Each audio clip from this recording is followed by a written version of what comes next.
Ini belakang punya ni mesin basuh Ini kaki spin punya ni Tahun 2023 kau cakap apa? Guna bahasa kebangsaan. Bahasa kebangsaan kat Malaysia ni apa? Bahasa Mandarin ke?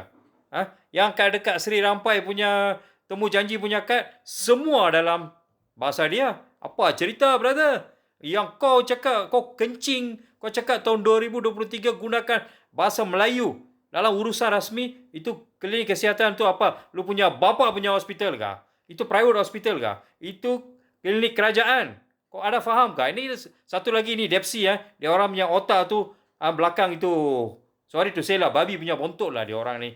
Menyokong lagi, mempelbagaikan bahasa. Saya mau tanya, lu duduk Malaysia, you lahir Malaysia, you tak tahu bahasa Melayu, kau berambus lah pergi China.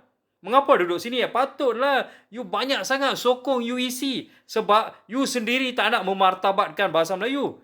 Apa punya orang sampai sekarang tak ada komen. Takut sangat ke PMX? Apa saya takut sangat dengan DAP? Kita pun tak tahu lah apa you punya mutual agreement lah. You dengan DAP lah. Terlampau takut. Kalau kita cakap, kau sumbat saya dalam lokap, kau berani kau sumbat lah.